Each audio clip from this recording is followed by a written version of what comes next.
جوان یعنی دعوت،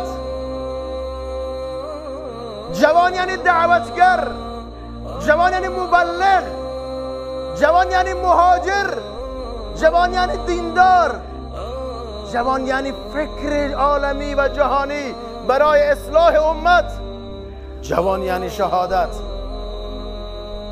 جوانی که امروزه برای نماز نمی آید میگه سرده، بعدن روز بعد، هفته آینده بعدن توبه میکنم، ماه آینده تشکیل میشم، بعدن شروع میکنم.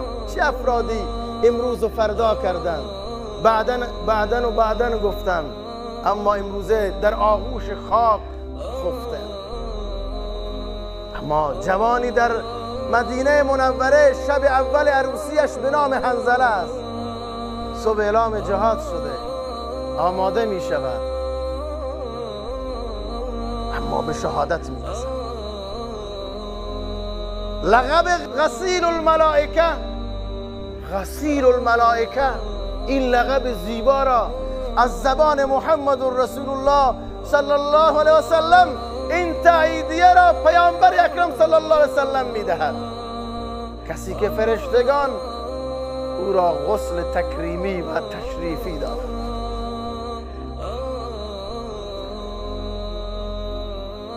از این فرصت ها استفاده بکنید. اینها دیگه المثنا ندارند، دیگه بر نمیگردند.